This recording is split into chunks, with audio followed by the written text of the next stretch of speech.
Welcome to AARP Illinois' virtual event. It's so wonderful to have you with us. AARP is on a mission to connect with individuals across various communities, especially those aged 50 and above. We're here to listen, understand, and address the unique needs of you and your community as we age. Our goal is to enrich your experience by expanding our local activities, providing opportunities for you to discover and engage with all that life has to offer right here in your own community and virtually. As we journey through today's event, we invite you to consider joining our dedicated team of AARP volunteers. It's a chance to make a meaningful impact and help us better serve those 50 plus across the nation. Connect with us and be a part of this vibrant movement toward positive change. Welcome, and let's make this event both fun and transformative.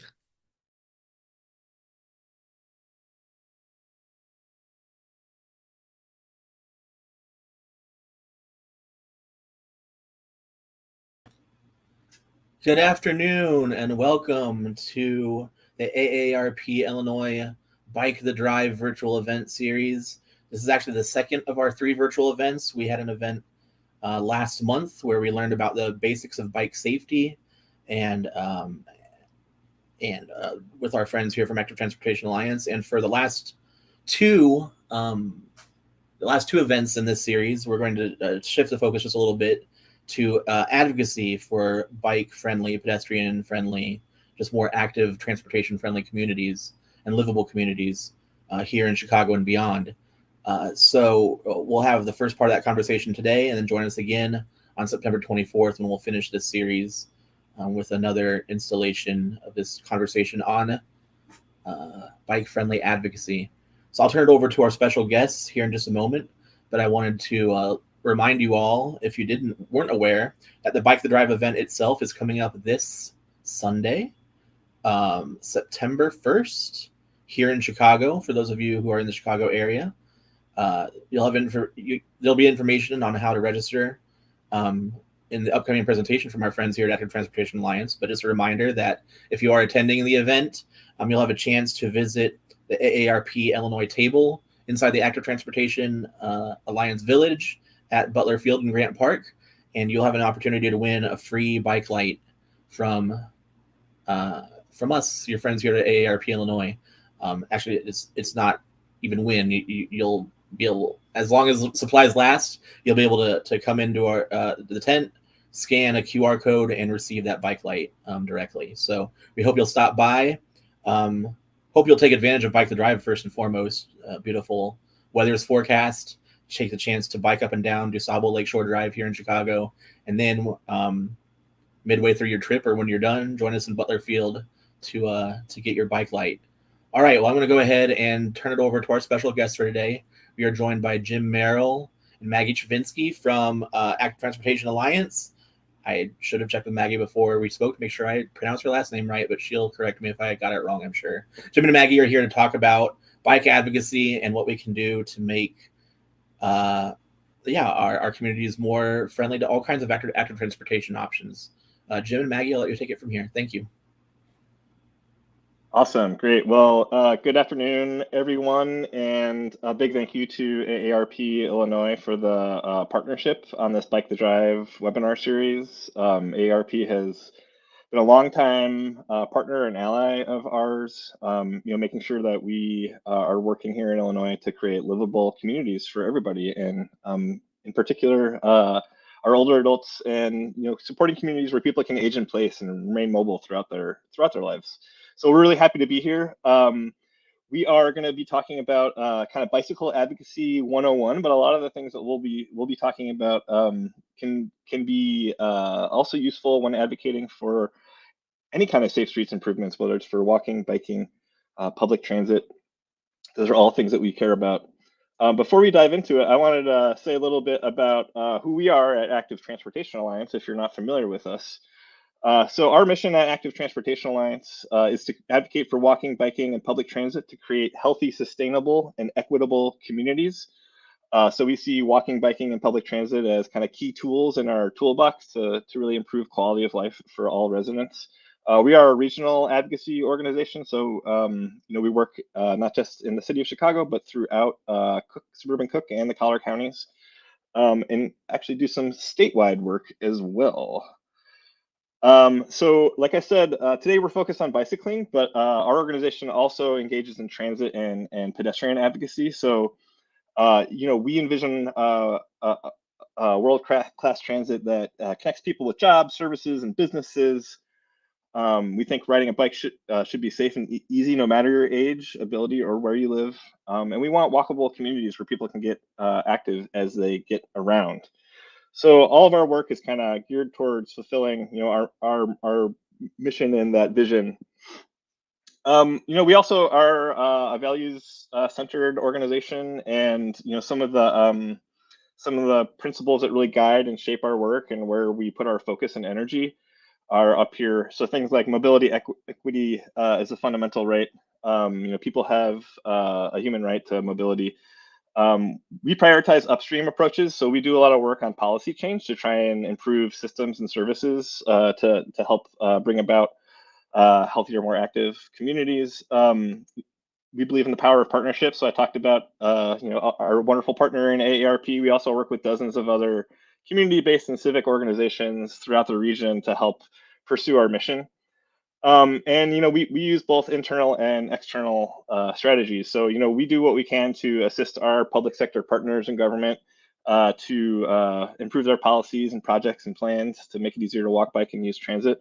But we also know that sometimes we need to have external pressure to help create the space for our leaders to make bolder decisions. And so we kind of prioritize working at both those levels. We are a membership-based organization, so membership is kind of a core part of our identity. And so if you like what you hear and you like what we're talking about, and you want to learn more, feel free to go to activetrans.org. You can find out how to become a member. It's only $35. There's lots of great perks and benefits, kind of similar to all the wonderful benefits you get from AARP, but not as robust. There's also a lot of fun events. We have a few different parties, but as Adam said, this Sunday is Bike the Drive. So you have a chance to ride on 15 miles of car-free DuSable Lakeshore Drive. You could register at bikethedrive.org. It's a really special, spectacular event. The weather forecast is looking great. It's not going to be hot like today, so please come out and join us if you can. All right, so enough of the preamble. Now you know who we are. This is kind of what we're here to talk about. How do we make our communities safe and friendly for people walking and people biking? So in our first webinar, we talked more about kind of bike safety as an individual. How do you get on a bike and ride it safely? And our friends at the Safe Ambassadors, Edwin, kind of walk folks through that. Now we're going to talk about what does it take to make biking safe in a community. So we know, the biggest thing is vehicle speed, and slowing down car speeds is a critical part to making a community safe for walking and biking. And there are a lot of different ways that we could accomplish that goal.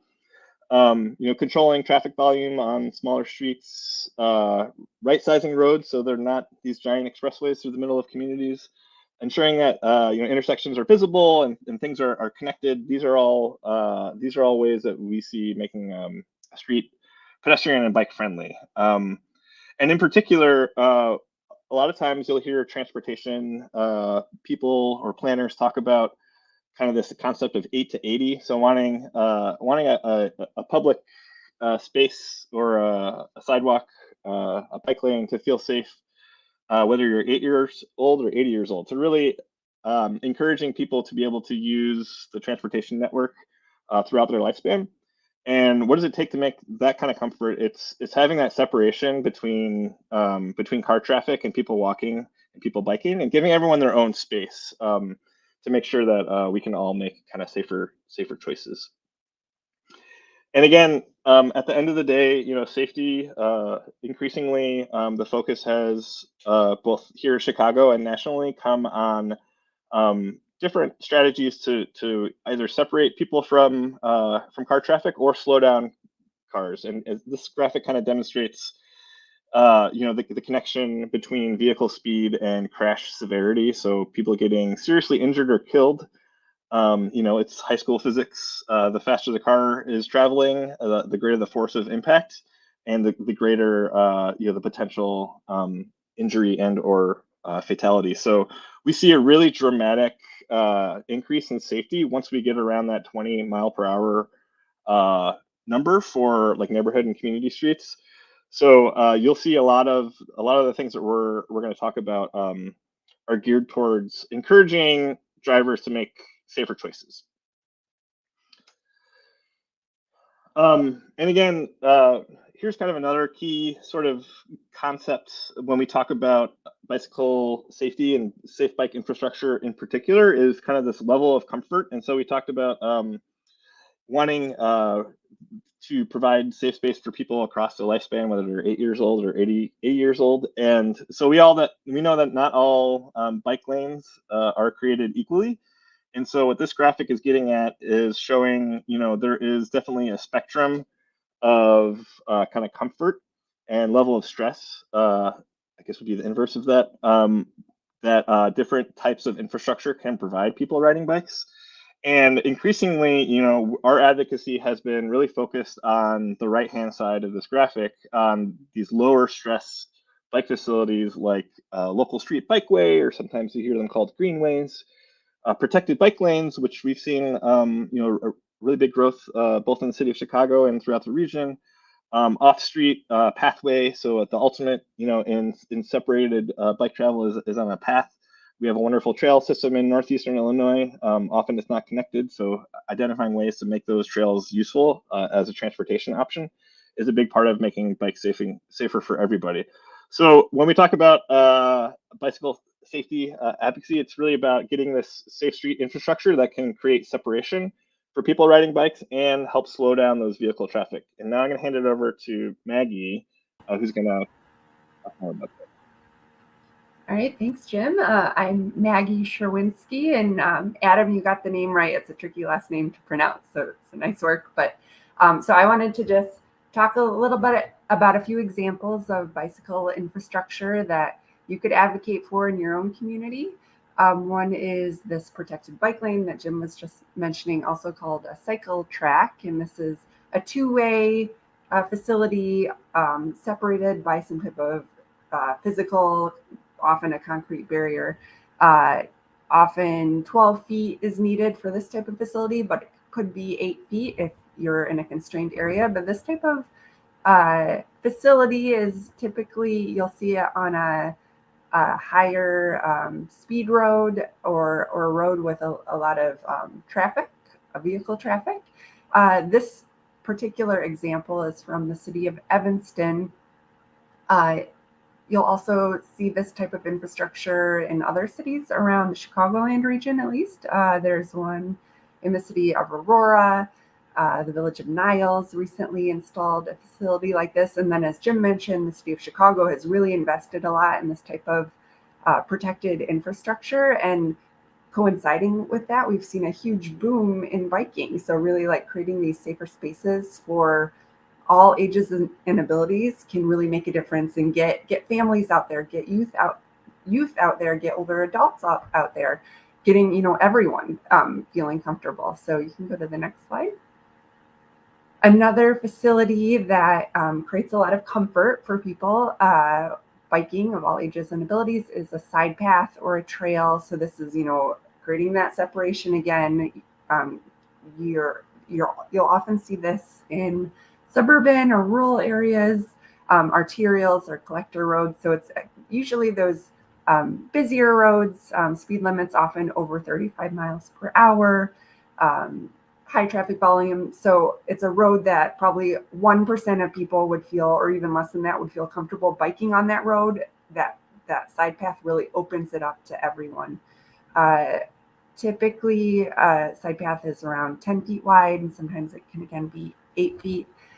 These are examples from some Chicagoland region communities, Melrose Park and Brookfield, but you'll really see these all over the place. And this is something you can advocate for when a road is being constructed or reconstructed. This is something that there's potential to add this in, and we'd love to see, more of a connected network of these side paths so people can get to more destinations. So next slide. This is an example of road diet or right sizing, which Jim mentioned earlier. So this is where you take a 4-lane road and convert it into a three-lane road. So you've got now a travel lane on both sides of the street, and then a center turn lane, and then you have bike lanes now on both sides. So you're creating a space for everyone. In the upper left photo, that's an example from, I believe, Champaign. And on the right, that's an example of a road diet in Chicago. And, it can help slow down traffic. You can add other features like extended curb bump outs or a pedestrian island. And that's, again, narrowing that street, narrowing the crossing distance for people walking and biking, and just, again, creating that space, creating space for everyone. You can go to the next slide. So how does this type of thing happen? Who makes decisions about our streets? So it can happen at all levels of government, federal, state, regional, local. So each road, it's good to know who owns that road. So often your city or village owns a road, and those are often residential streets, kind of calmer streets with not as much car traffic. And then there are regional or county level streets. So your county owns that street, and they make the decisions on the design and what types of facilities go on that street. And then at the state level, we have the Illinois Department of Transportation, IDOT. They make those decisions. And, at all levels of government, we can be, bringing our voices to the table and pushing for better design and more comfort for everyone. And, at all of these levels of government, they do have their own design guidelines. We can push to say, we want better design guidelines, or really within those design guidelines, there is some wiggle room, and we can advocate there to just make sure, we want that side path included in that road. We'd like a road diet here. We'd like some traffic calming on these streets. So just keep in mind that different roads are owned by different jurisdictions. Next slide. And a few policy recommendations we have for you that we think all communities should have. It kind of creates the environment that's needed to actually build projects and move things forward. So one is have a complete streets policy. So that's a policy that says a road, when it's built or reconstructed, it should be for all road users. So not just cars and vehicles as it has been in the past, but also for people walking, rolling, biking, accessing transit. So it's a policy that says we're going to keep everyone in mind, and we want everyone to feel safe on these streets. And then having an active transportation plan is another important aspect that we'd like all communities to be thinking about. It can really help unlock funding sources at the state and federal level, so it can bring a lot of money into your community. But that plan really maps out where should your bike lanes go? What types of bike lanes should those be? Where do you need sidewalks? And also looking at intersections. Where are some dangerous intersections, and what improvements need to be made there so that vulnerable road users feel comfortable? And we always recommend that plan should be updated every 5 to 10 years, because designs are kind of evolving and becoming safer throughout, over time. So funding is something we also highly recommend a community take a look at their local budget and put a line item in for complete streets, for sidewalks, for bike lanes. So that helps, with local projects, but also with a lot of state and federal funding sources require a local match. So then you'll be prepared to provide that local match and access that, millions of dollars in funding for your community. And then in addition, having an advisory group, so a bicycle pedestrian advisory committee, can really help your community kind of stay on top of these policies and plans. They can create some accountability and help village or city staff, keep moving things forward and making sure, that that it's not a plan and policy that just sitting on the shelf, as we say. And then finally, implementation. So there's, you have, once you have the plan, the policy, the money, a group of people that are dedicated to this, then you have to do the work. So there are some tools out there that can help with this, having a design checklist, and really make sure that you're considering all road users, having developer guidelines that say, all right, if a private developer is going to build some type of project in our community, they should also be thinking about adding sidewalk or connecting a trail to the destinations on either side of their project. And then having an action plan, again, is always helpful for just, prioritizing and making sure things are moving forward. Move to the next slide. And then we just wanted to share a few examples of programs and educational opportunities out there. So one is you can become a bicycle-friendly community. This is a program through the League of American Bicyclists, and you can be ranked, you can be gold, silver, bronze, get that ranking, and then they'll give you kind of a roadmap to help you figure out what can you do to improve things. So they're kind of helping you put an action plan together in a way. And then participate in Bike Month. So Bike Month, National Bike Month is every May. We celebrate it in our region here, and a lot of communities will declare May as Bike Month and often organize events, bike rides, or maybe have an educational display at the library, and just encourage people to bike and get their bike out for the season.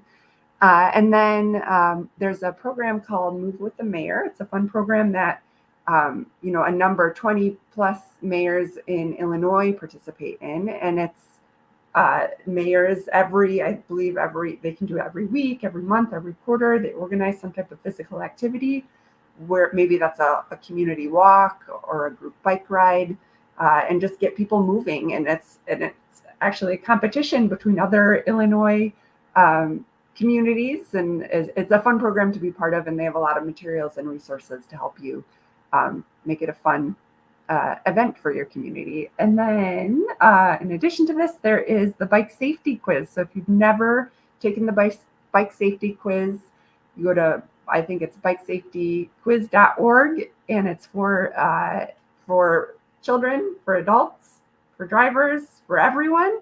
And it's really teaching you the rules of the road and just thinking about, how to make sure, as a bicyclist, how do I stay safe? And also as a driver, how do I make sure I know the rules of the road to keep vulnerable road users safe?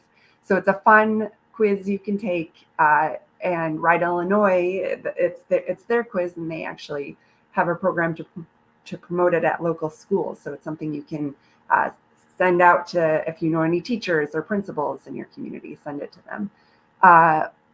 Also organize a community bike ride. It's a great way to just meet others who care about biking, who are likely interested in creating safer spaces for people biking. You could also do the same with a walk. And then finally, conduct a bicycle audit or a walk audit with your elected officials and other community members to kind of assess, go out together and kind of experience what is it like to walk or bike in our community, and what's working well, what's not working well. And that can kind of help you generate ideas and kind of create that action plan to make some improvements. So next slide. And then finally, just wanted to leave you with a few things you can do to learn more. One is join us at Bike the Drive, as both Jim and Adam mentioned. That's September 1st, this Sunday. It's a beautiful event. The more people, the better. It's just exciting just to be with. It's the street gets so quiet, and you just hear bikes, and you see the sun rising. It's really fun. So if you can go to bikethedrive.org, you can register there. And we hope to see you. And then, as far as resources go, we have a lot of suburban advocacy resources that can also be used for the city of Chicago, as well as other communities around the state. But it's resources to help you make the case for biking and walking, information, some old webinars that we've hosted just to give you tools. If you're curious about digging into any of the things we've mentioned today, there's more more information about all of that on our website. So if you go to activetrans.org/BWET, it stands for Bike Walk Every Town. You can feel free to use any of those materials. And then we have our training program called the Street Team Advocate program. And it's we're trying to just train people to get you involved in some of our policy work. And a lot of that involves statewide policy. So you can learn more about that at activetrans.org/street team. And then finally, we do host bi-monthly Advocacy Connect calls for City of Chicago residents as well as Chicagoland suburban residents every month. And you can join those if you go to activetrans.org/advocacy connect. You can get the Zoom link and join us for just updates about what's going on in those areas. So next slide, and I think this might be our last slide. So thank you all. Our contact information is here. We're Maggie at activetrans.org, and Jim is Jim at activetrans.org. So feel free to post any questions, and we're happy to talk through what's on your mind.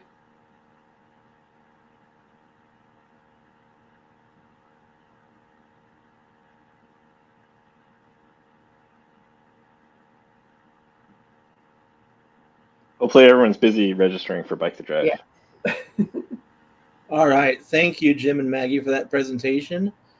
We do not have any questions in chat at this time. And I do apologize to everyone watching. I meant to mention earlier in the call to please put those questions in chat if you had them. But as I said at the beginning, there will be one more of these sessions coming up September 24th. So we will, again, be available then if any questions come up. Then we'll answer them then. And as Jim and Maggie just said, you can always reach out to them directly between now and then with any questions. And hopefully we'll see some of you at Bike the Drive this weekend. All right. Well, thank you, everyone, for joining us. Thank you again, Jim and Maggie, for your presentation. And enjoy the rest of the week. And again, hope to see you all at Bike the Drive soon. Take care.